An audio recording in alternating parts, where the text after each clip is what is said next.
Hello दोस्तों, welcome to horror vibes. आज मैं आपको अपने व्यूअर्स की भेजी हुई कुछ घटनाएं बताने वाला हूं, जो कि सुनने में बहुत ही ज़्यादा अजीब और मिस्टीरियस भी हैं। तो आप वीडियो को एंड तक ज़रूर देखिएगा। साथ ही मैं आपको ये भी बता दूं कि अगर आप चैनल पर नए हैं और आपको हॉरर स्टोरीज और मिस्टीरियस स्टोरीज सुनना पसंद है, तो आप हॉरर वाइब्स को सब्सक्राइब कर सकते हैं। और अगर आपके साथ भी ऐसी कोई घटना घटी हो तो आप मुझे मेरे इंस्टाग्राम पर भेज सकते हैं, जिसका लिंक मैं वीडियो के डिस्क्रिप्शन में दे दूंगा। तो ज़्यादा टाइम न लेते हुए वीडियो करते हैं शुरू और खो जाते हैं अंधेरों में। ये पहली घटना मुझको महाराष्ट्र के नासिक जिले से मोहन जी ने भेजी है।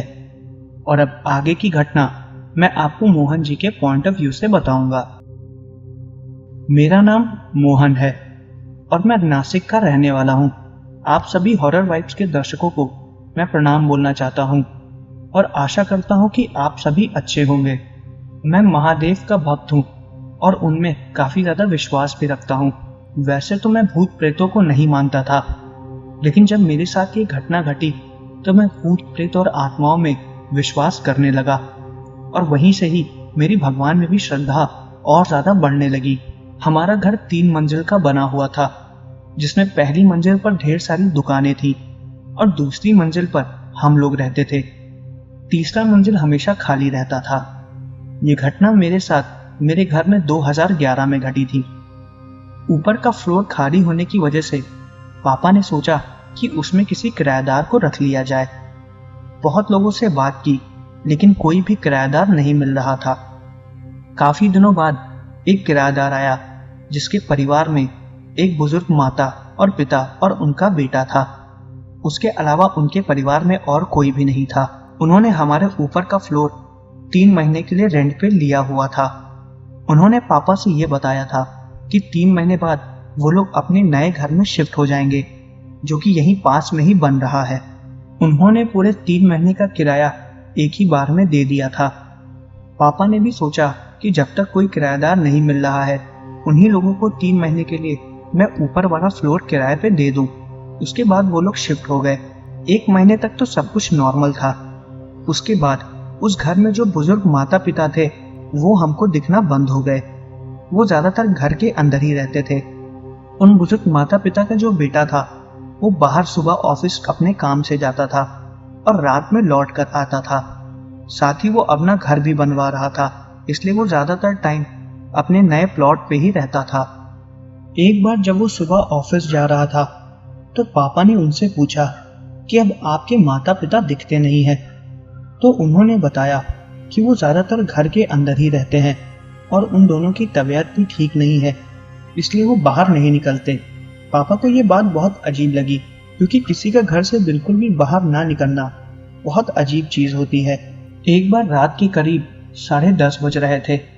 हम लोगों ने खाना खा लिया था। पापा और मम्मी खाना खाने के बाद बाहर टहलने गए थे और 3rd फ्लोर पे जो बुजुर्ग माता पिता के बेटे थे, वो भी अभी ऑफिस से अपने घर नहीं आए थे। उन्होंने पहले ही बता दिया था कि उनको आने में थोड़ा लेट हो जाएगा। मैं घर में अकेला ही था और तभी लाइट चली गई। मुझको बहुत गर्मी लग रही थी, इसलिए मैंने सोचा कि मैं छत पर चला जाऊं। मम्मी पापा भी नहीं थे। मैं फिर अपने रूम से बाहर निकला और जीने के रास्ते छत पर जाने लगा। हर फ्लोर के सामने से जीना निकल के गया हुआ है।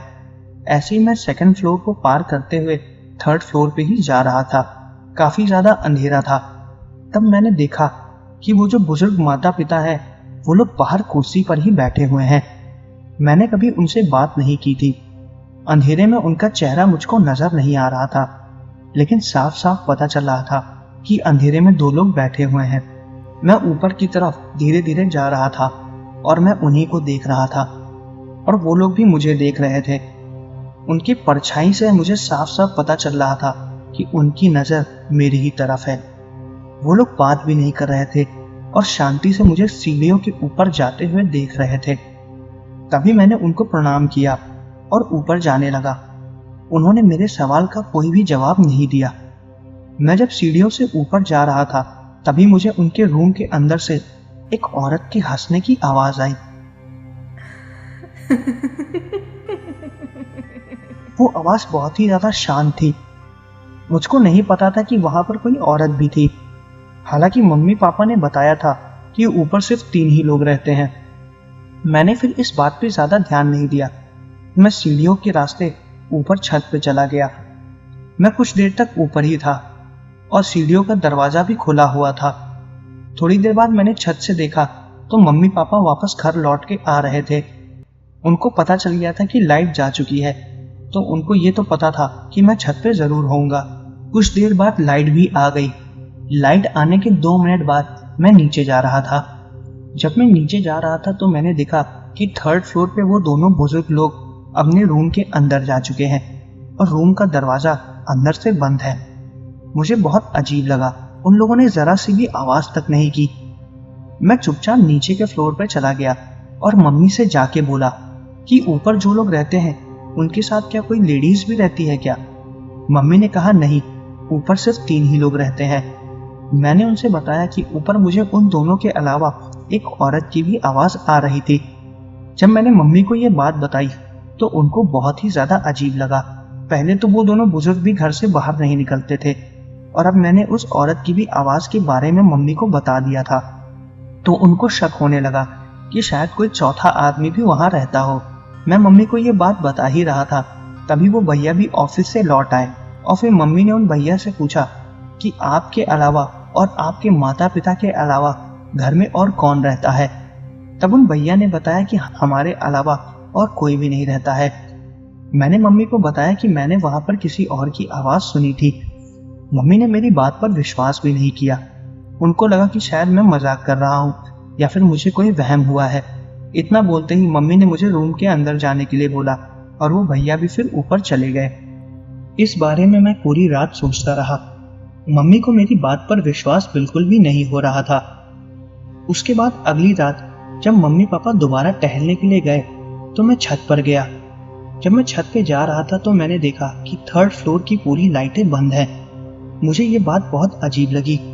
जब मैं सीढ़ियों से ऊपर जा रहा था मैंने देखा कि वो दोनों बुजुर्ग दोबारा कुर्सी पर वहीं पर बैठे हुए हैं और वहां पर 3 कुर्सियां लगी हुई थी। तीसरी कुर्सी पर भी कोई बैठा हुआ था। वहां पर मुझे उन लोगों का चेहरा बिल्कुल भी नहीं दिखा। मुझे बस साफ साफ 3 परछाई उस कुर्सी के ऊपर बैठी हुई दिख रही थी। वो दोनों बुजुर्ग लोग एकदम शांत बैठे हुए थे और उस तीसरी परछाई की हंसने की आवाज मैं सिर्फ सुन पा रहा था। वो परछाई हंसते हुए हल्की फुल्की अपनी गर्दन को भी हिला रही थी और वो मुझको ही देख रही थी। उसने देखा कि मैं छत की तरफ जा रहा हूँ। जैसे ही मैं छत की तरफ पहुंचा मुझे ये बात बहुत अजीब लगी कि पूरे फ्लोर पर अंधेरा ही है। मैंने उनसे बोला कि दादा दादी आप लोग लाइट क्यों नहीं जला रहे हो? उनका कोई भी जवाब नहीं आया। वो लोग बस एक दूसरे की तरफ घूर के देख रहे थे। हालांकि मुझे उनका चेहरा बिल्कुल भी नजर नहीं आ रहा था। वो तीनों लोग अंधेरे में बैठे हुए थे। इस बार तो मुझे पक्का यकीन था कि वहां पर कोई ना कोई जरूर है। मैं भागते हुए तुरंत नीचे गया और मम्मी को जाके बताया कि मैंने अभी ऊपर 3 लोग कुर्सी पे बैठे हुए देखा है। जब मैंने मम्मी को ये बात बताई तो वो तुरंत मेरे साथ ऊपर आई। जब वो ऊपर आई तो उन्होंने देखा कि ऊपर 3 कुर्सियां लगी हैं और वो दोनों बुजुर्ग चुपचाप अंधेरे में बैठे हुए हैं। मम्मी ने उनसे पूछा कि आप लोगों ने लाइट क्यों बंद करके रखी है, तो उन्होंने बताया कि हमने लाइट बंद नहीं की, वो अपने आप बंद हो गई है। ये बात सुन के मम्मी को बहुत ही ज्यादा अजीब लगा। उसके बाद उन्होंने बोला कि 3rd फ्लोर की लाइटें ऑन करिए। उनको स्विचेस के बारे में नहीं पता था, इसलिए मम्मी ने सारे स्विचेस को ऑन किया और 3rd फ्लोर पे थोड़ा उजाला हो गया। मम्मी ने उनसे ये भी बोला कि रात के समय आप लोग लाइट मत बंद करिएगा। उन्होंने कहा ठीक है और उसके बाद मम्मी मुझको लेके नीचे चली आई। मुझे बहुत अजीब लग रहा था। वहां सच में कुछ अजीब था। मैंने सोचा कि मम्मी पापा के सो जाने के बाद मैं दोबारा 3rd फ्लोर पर जाऊंगा और देखूंगा कि अंदर आखिर सच में कोई है भी या नहीं। मम्मी को वैसे भी मेरी बात पर विश्वास नहीं हो रहा था। कुछ देर बाद मम्मी पापा सो गए और उस वक्त रात के करीब 11 बज रहे थे। वो भैया भी अभी तक नहीं आए थे। उन्होंने मम्मी को पहले ही बता दिया था कि उनको आने में थोड़ा लेट हो जाएगा। मैं चुपचाप ऊपर के फ्लोर की तरफ जा रहा था। मैंने सोचा कि मैं जाके देखूंगा कि आखिर ऊपर है कौन। जब मैं धीरे धीरे 2nd फ्लोर पार करके ऊपर 3rd फ्लोर पर पहुंचा तो मैंने देखा कि सीढ़ियों पे एक औरत बैठी हुई है और मुझे उसकी परछाई साफ साफ नजर आ रही थी। वो काफी ज्यादा डरावनी लग रही थी। उसकी परछाई में उसके बाल खुले हुए थे और वो सीढ़ियों पर बैठे हंस रही थी। इस बार वो मेरा कोई वहम नहीं था, मुझे साफ साफ पता था कि सीढ़ियों पर कोई बैठा हुआ है। मैंने उनसे पूछा कि आप कौन हो, तो उसने मेरे सवाल का कोई भी जवाब नहीं दिया और उसकी हंसी तुरंत बंद हो गई। मैं थोड़ा सीढ़ियों से नीचे उतरा और मैंने सोचा कि मैं जाके मम्मी को बता दूं, लेकिन मैं नीचे नहीं गया क्योंकि वो लोग सो रहे थे। मैंने दोबारा जब उस जगह देखा तो वहां पर कोई भी नहीं था। वो मेरा कोई वहम नहीं था।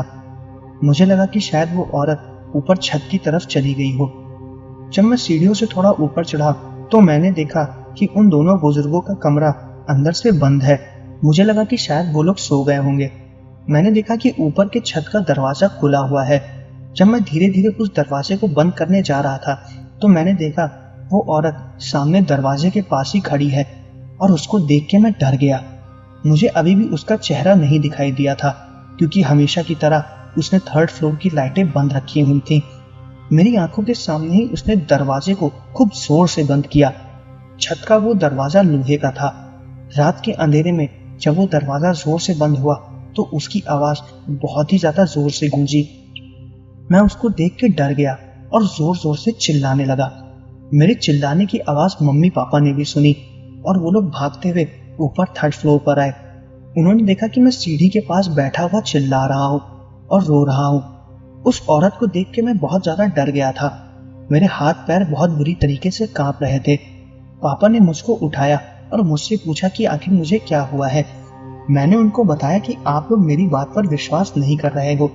यहाँ पर सच में कोई औरत है जो मुझे दिख रही है और मैंने उसकी आवाज साफ साफ सुनी। अगर आपको मेरी बात पर विश्वास नहीं है, आप उन दोनों बुजुर्गों से पूछ लो। वो दोनों बुजुर्ग अंदर ही सो रहे थे। मम्मी ने जब उनके दरवाजे को खटखटाया तो उन्होंने दरवाजा नहीं खोला। काफी देर तक मम्मी उनके रूम के दरवाजे को खटखटा रही थी, लेकिन उनका कोई भी जवाब नहीं आया। काफी देर तक जब उन्होंने दरवाजा नहीं खोला तो फिर मम्मी ने कान लगा के सुना तो उन दोनों बुजुर्गों में से एक बोल रहा था कि रोली, दरवाजा खोल दो, दरवाजे पर कोई है। लेकिन वो दरवाजा नहीं खुला। इस बात से मम्मी को यकीन तो हो गया था कि अंदर कोई औरत भी रह रही है। काफी देर तक जब दरवाजा नहीं खोला तो उन दोनों बुजुर्गों में से एक बुजुर्ग ने आके दरवाजा खोला और उनसे पूछा कि आप दरवाजा क्यों नहीं खोल रहे थे। तब उन्होंने बताया कि हमारी बहू को हमने दरवाजा खोलने के लिए बोला, लेकिन वो दरवाजा नहीं खोल रही थी। जैसे ही मम्मी को ये बात पता चली वो एकदम हैरान हो गई। उन्होंने उनसे पूछा कि आपकी बहू कहाँ है, तो उन्होंने बताया कि वो हमारे बेटे के ही रूम में रहती है और सिर्फ रात में ही बाहर निकलती है। ये बात जब मम्मी को पता चली तो वो बहुत ज्यादा हैरान हो गई थी। आखिर हमारे घर में कोई ऐसी औरत भी रह रही थी जिसके बारे में हमें बिल्कुल भी पता नहीं था।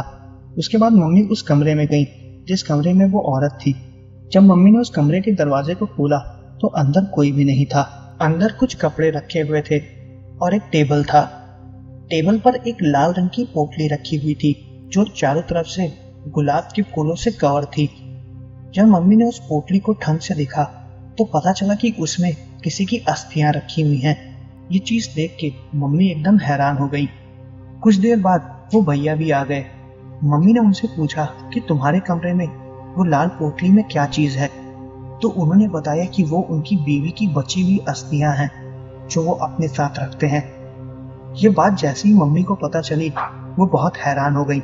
एक मरी हुई औरत की अस्थियां हमारे घर के अंदर थी, इसीलिए उस औरत की आत्मा हमारे घर में भटक रही है। ये बात मम्मी को साफ साफ पता चल गई थी। उन्होंने तुरंत उन भैया को घर खाली करने के लिए बोला और कहा, आप यहाँ से घर जल्द से जल्द खाली कर दीजिए, ये पागलपंती हमारे यहाँ नहीं चलेगी। ये बात जब मम्मी ने उनको बोली तो वो गुस्सा हो गए।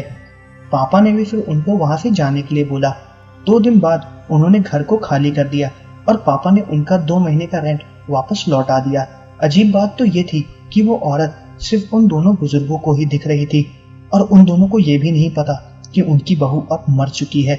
हालांकि उन भैया को भी नहीं पता था कि उनकी बीवी की आत्मा उन अस्थियों के चारों तरफ भटक रही है। वो काफी अजीब आदमी था जिसने अपनी बीवी की अस्थियों को अभी तक संभाल के रखा हुआ था। उनके अलावा उसकी बीवी की आत्मा मुझे भी नजर आ रही थी। ऐसी अजीब सी घटना मेरे साथ क्यों हुई मुझे समझ में नहीं आ रहा था। लेकिन उस दिन के बाद से मुझे भूत प्रेत पर विश्वास होने लगा। ये थी पहली घटना। अब मैं आपको दूसरी घटना बताने वाला हूँ। ये दूसरी घटना मुझको गोपाल जी ने भेजी है, जो कि प्रयागराज के रहने वाले हैं। और अब आगे की घटना मैं आपको गोपाल जी के पॉइंट ऑफ व्यू से बताऊंगा। मेरा नाम गोपाल है और मैं प्रयागराज का रहने वाला हूँ। और ये घटना मेरी दीदी के साथ 2010 में घटी थी और बहुत ही ज़्यादा अजीब थी। मेरी सिस्टर के एक बच्ची हुई थी जो कि हमारे यहाँ ही हॉस्पिटल से डायरेक्ट आई थी। उसको सीधा हॉस्पिटल से अपनी नानी के यहाँ ही लाया गया था। कहा जाता है कि छोटे बच्चे जब पैदा होते हैं तो उनके पास हमेशा रहा जाता है, उनको अकेला नहीं छोड़ा जाता है। और मेरी दीदी ने भी ऐसा ही किया। उस वक्त उनकी बच्ची करीब 15 दिन की ही थी। उसको पैदा हुए बस 15 ही दिन हुए थे। जहाँ हम रहते थे वो एरिया ज़्यादा डेवलप नहीं था, वो शहर से थोड़ा सा दूर था। हालांकि अब वो एरिया थोड़ा डेवलप भी हो चुका है। मेरे घर में 5 कमरे थे। मैं अपने पापा के साथ बाजार कुछ सामान लेने गया हुआ था। दीदी और मम्मी घर पर ही थे। उस वक्त रात के करीब 8 या 8:30 बज रहे होंगे। मम्मी किचन में खाना बना रही थी और दीदी अपनी छोटी बच्ची के पास ही बैठी हुई थी। मम्मी ने दीदी से बोला था कि वो बच्ची को अकेला ना छोड़े। उस वक्त हमारे यहाँ लाइट की काफ़ी ज़्यादा दिक्कत भी हुआ करती थी। जब दीदी अपनी बच्ची के पास थी तभी उनको मम्मी की आवाज़ किचन से आई। मम्मी उनको बुला रही थी। उन्होंने बोला कि उनको कुछ काम है। जैसे ही दीदी ने मम्मी की आवाज़ सुनी, वो छोटी सी बच्ची को बेड के बीच में लिटा दी और उसके दोनों तरफ तकिया रख दिया और मम्मी के पास चली गई। जिस कमरे में दीदी थी वहां से किचन के बीच में 2 कमरे और पड़ते हैं। जैसे ही दीदी किचन में पहुंची और उन्होंने मम्मी से पूछा कि उन्होंने उसको क्यों बुलाया है, तो मम्मी ने बोला कि उन्होंने दीदी को नहीं बुलाया। दीदी ने तुरंत मम्मी से बोला कि उन्होंने उसको 2 बार आवाज़ दी है, तभी वो वहाँ पर आई हैं। जैसे ही दीदी ने मम्मी को ये बात बताई, मम्मी ने बोला कि तुम बच्ची को अकेला छोड़कर क्यों आई हो, तुम तुरंत बच्ची के पास वापस जाओ। जैसे ही दीदी बच्ची के पास गई, उन्होंने देखा कि बच्ची बेड के एकदम कोने में लेटी हुई है और जो दोनों तकियां उसके चारों तरफ रखी हुई थी वो हटी हुई हैं। दीदी को वहां से गए करीब 1 ही मिनट हुआ था। 1 मिनट में कोई इतनी जल्दी रूम के अंदर भी नहीं जा सकता था और घर का मेन गेट अंदर से बंद था, तो किसी और के वहां जाने का सवाल पैदा ही नहीं होता है। दीदी ये देख के बहुत हैरान हो गई। उन्होंने तुरंत मम्मी को चिल्लाते हुए बुलाया। मम्मी जैसे ही आई, दीदी ने उनको बताया कि उन्होंने अपनी बच्ची को बेड के बीच में लटाया हुआ था और दोनों तरफ तकिया रखी हुई थी। वो अपने आप बेड के कोने में कैसे पहुंच गई, और वो बस 15 दिन की है, इसलिए वो अपनी जगह से हिल भी नहीं सकती है।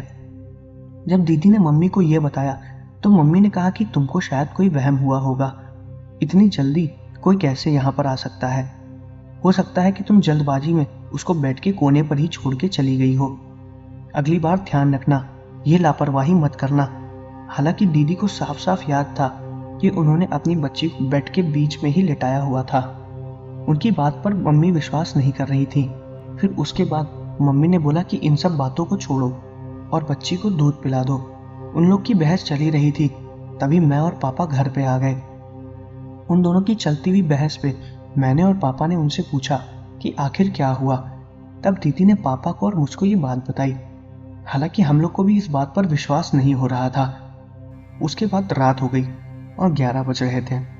हम सब सो रहे थे। कहा जाता है कि जब कोई छोटा बच्चा पैदा होता है और उसकी कोई पूजा नहीं होती है, तब तक उसकी तरफ पीठ करके नहीं सोया जाता है और ना ही उसको अकेला छोड़ा जाता है, क्योंकि नेगेटिव एनर्जी ज़्यादातर छोटे बच्चों के इर्द गिर्द घूमा करती हैं। हम सब रात में सो रहे थे, तभी रात में बच्ची अपने आप जोर जोर से रोने लगी। उसकी तबीयत खराब होने लगी थी। समझ में नहीं आ रहा था कि ऐसा अचानक से कैसे हो गया। वो एकदम ठीक थी। रात में पापा उठे और मम्मी भी उठी। उसके शरीर को जब छू के देखा तो वो नॉर्मल था। वो अचानक से चौंक के उठ गई थी। पहले हमें लगा कि उसकी तबीयत खराब हो गई है। उसको फिर दीदी ने सुलाया और फिर वो खुद भी सो गई। वो काफ़ी देर तक रो रही थी। हम लोग को समझ में नहीं आ रहा था। कुछ देर बाद वो अचानक से फिर से रोने लगी। उस टाइम हमारे घर में लाइट भी जा चुकी थी, तो हमको लगा कि शायद उसको गर्मी लग रही हो, इसलिए पापा उसको गोद में लेके टहलाने लगे। हवा अच्छी चल रही थी, पापा उसको घर के बाहर ले जा रहे थे। तभी मम्मी ने बोला कि रात काफ़ी हो गई है और अभी छोटे बच्चे को घर से बाहर ना ले जाओ, तो उसको घर के अंदर ले आए। फिर मम्मी ने उसको अपने पास गोद में ले लिया। कुछ देर तक मम्मी भी उसको गोद में लेके बैठी हुई थी। दीदी सो गई थी और पापा घर के बाहर टहल रहे थे और मैं भी सो गया था। मम्मी उसको गोद में ली हुई थी और फिर वो अचानक से रोने लगी।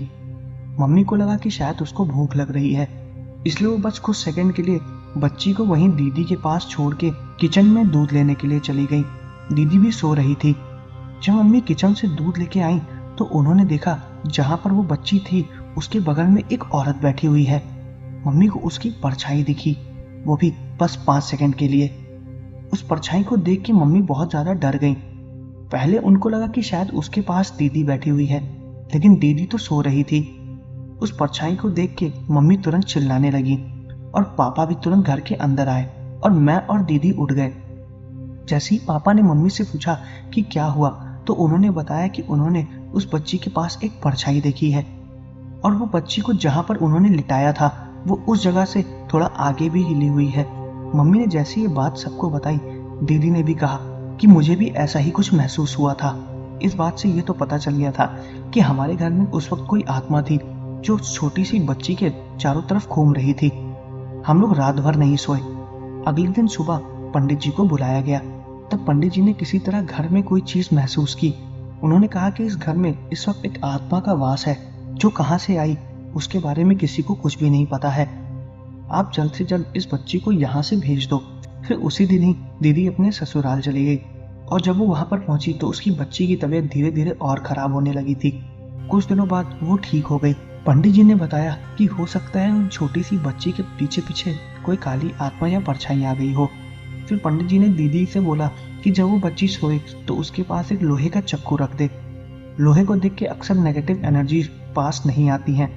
जब से दीदी ने उसके पास लोहे का चक्कू रखना चालू कर दिया, उसको ऐसा कुछ भी महसूस नहीं हुआ। वो रात में अचानक से चौंक भी जाती थी और उसका चौंकना भी बंद हो गया और तबीयत भी धीरे धीरे ठीक होने लगी। फिर कुछ दिनों बाद घर में एक पूजा हुई और फिर सब कुछ नॉर्मल हो गया। इस घटना के बारे में मुझे तो बहुत हल्का फुल्का याद है, लेकिन मेरी दीदी इसके बारे में एक एक चीज जानती थी। तो ये थी कुछ घटनाएं। मैं आशा करता हूँ कि आपको वीडियो पसंद आई होगी। अगर आपको वीडियो पसंद आई है तो चैनल को सब्सक्राइब और वीडियो को लाइक करना मत भूलिएगा। साथ ही कमेंट करके ये भी बताइए कि मैं अगली वीडियो किस टॉपिक पर बनाऊँ। मिलते हैं अगले वीडियो में।